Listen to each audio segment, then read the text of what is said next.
সংসজাক পান্দানি বিসিংতি সাংগরং সালো দলাই হাংকর ভারত বাংলাদেশ আরি বর্ডার হাটনি হলং কাই রোখা হাস্তেনি মন্ত্রী অকরা বিপ্লব কুমার দেব পান্ডাওয়া মন্ত্রী অক্রানো খবৈ মানচাখা মন্ত্রী মনোজ কান্তি দেব টিআইটিসি নি চেয়ারম্যান টিঙ্কু রয় হাই কমিশনার বিক্রম দুরাইস্বামী বাংলাদেশ হাক্টনি বাণিজ্য মন্ত্রী টিপু মুন্সি তে এমপি মু আব্দুল হাসিদ পান্ডাও মন্ত্রী অকরা বিনি ককলাম নারক থানি পয়লাবনো ভারত হাক্টনি মন্ত্রী বখরক তে বাংলাদেশ হাক্টনি মন্ত্রী বখরক ন খাকাহাম ইয়াফরকা তে অ তাংবতাংনি বিসিংতে পজিটিভ ওয়ান সুকমং তে বানিয়া খাইথানিব গরাক নাইহিনি সাকা কেবেंनाय रक भारत बांग्लादेश हालक देरा रेना नायफानो देरा गलाखनिब साका कयला शहर रब टिकेसिया बिरखुं खला सुनामना थांगै तंमानि ककनो तिब बिनि ककलाम नारखा বাংলাদেশের সঙ্গে ভারতবর্ষের যেটা সম্পর্ক সেটা সাংস্কৃতিক সম্পর্ক হৃদয় সম্পর্ক আর তার সঙ্গে সঙ্গে ধীরে ধীরে সুন্দর বাণিজ্যিক সম্পর্ক তৈরি হচ্ছে। বন্ধুরা, বাংলাদেশ যখন স্বাধীন হয়েছিল জাতির জনক বঙ্গবন্ধুর নেতৃত্বে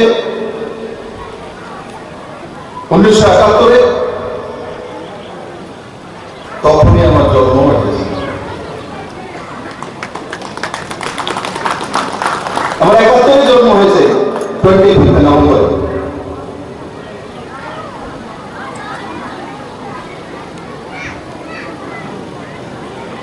ওই ঐতিহাসিক পরে আমার জন্ম হয়েছে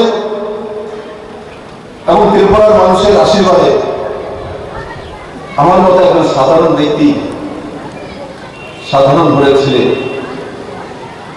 মাননীয় প্রধানমন্ত্রীর আশীর্বাদে তার ত্রিপুরার মানুষের বিশ্বাস এবং ভালোবাসা 2018-তে আপনারা আমাকে মুখ্যমন্ত্রী বানিয়েছেন। আমি কাজ করার প্রচেষ্টা করি মাননীয় প্রধানমন্ত্রী ত্রিপুরাকে ভালোবাসেন। যখনই ত্রিপুরাবাসীর জন্য কোনো কিছু চেয়েছি তো মাননীয় প্রধানমন্ত্রী আমাকে খালি হাতে কোনোদিন পাঠাননি। আর আরেকদিকে বাংলাদেশের প্রধানমন্ত্রী যেদিন আমি শপথ গ্রহণ করেছিলাম 2018 9 মার্চ, যদি কাউকে আমি প্রথম ফোন করে বাড়ি থেকে বেরিয়েছি আমার মাকে প্রণাম করার পর আর কেউ নন, উনি হচ্ছেন বাংলাদেশের প্রধানমন্ত্রী শেখ হাসিনা মন্ত্রী। উনি আমাকে ওইদিন বলেছিলেন যে খুব কম সময়ে আপনাকে ত্রিপুরার মানুষ এই জায়গায় বসিয়েছে, এই সম্মানটা আপনি রাখবেন। আর আপনার উপর বিশ্বাস, আপনি নিষ্ঠা সহকারে ত্রিপুরা সেবা করবেন। প্রায় 20 মিনিট আমি ওনার সঙ্গে কথা বলেছিলাম। উনি আমাকে যেই আশীর্বাদগুলি বলেছিলেন আমি সেগুলো কাজ করার সময় আদৌ সেগুলো করব। একদিকে মাননীয় প্রধানমন্ত্রী নরেন্দ্র ভাই মোদী, আর অন্যদিকে আমাদের মাতৃবৎ আচরণ যদি করে থাকেন পুরো দুনিয়ার সামনে একটু মাতৃরূপী প্রধানমন্ত্রী বাংলাদেশের মাটিতে রয়েছে বঙ্গবন্ধু কন্যা। আমি তাকে ত্রিপুরাবাসী এবং ভারতবর্ষের পক্ষ থেকে অনেক অনেক শুভেচ্ছা জানাই। উনি যেভাবে মাননীয় প্রধানমন্ত্রী নরেন্দ্র ভাই মোদী এই কোভিডকে মোকাবেলা করে ভারতবর্ষের আর্থিক স্থিতিকে এগিয়ে নেওয়ার জন্য যে শক্তিশালী বাজেট পেশ করেছেন, যেটা অনুমান করা হচ্ছে আগামী 22-23-এ জিডিপি রেট চীনকে পিছিয়ে গিয়ে পেছনে রেখে 9.2-তে পৌঁছবে, সেই দিশাতে বাজেট পেশ করেছেন।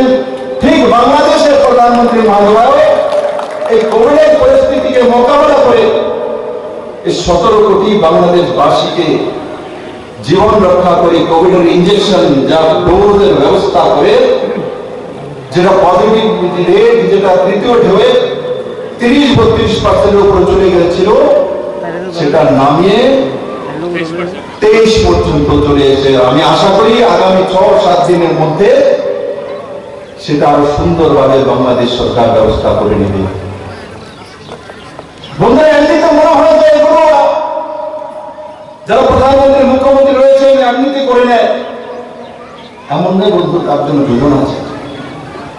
আর দেশীয় কায়দা, মাননীয় প্রধানমন্ত্রী নরেন্দ্র মোদী ভারতবর্ষের মধ্যে টিকাকরণের ব্যবস্থা, স্বদেশী টিকাকরণের ব্যবস্থা। আগে এই দেশে মহামারী হতো, আমরা দেখেছি যখন ইউরোপিয়ান কান্ট্রিতে, আমেরিকাতে আমাদের টিবির ডোজ হোক, টিউবারকুলোসিস বা অন্য কোনো হেপাটাইটিস হোক, তার টিকাকরণ যখন ইউরোপিয়ান কান্ট্রিগুলিতে আবিষ্কার হতো, তো 10 বছর, 15 বছর, 20 বছর পরে বাংলাদেশ ভারতে আসতো। কিন্তু আজ ভারত বাংলাদেশ ওই দিশাতে চলছে। কোভিডের টিকাকরণ যখন ইউরোপিয়ান কান্ট্রিতে হয়েছে, তখন ভারত বাংলাদেশও এর সঙ্গে করেছে দুই প্রধানমন্ত্রী। কিন্তু ছোট্ট বিষয় না, যখন কোনো কিছু হয়ে যায় তখন মনে হয় যে এমনি তো হয়ে যায়, বাতাস যেমন চলছে এটা বাতাসের মতো হয়ে যাচ্ছে। এমন নয়, এমন নয়।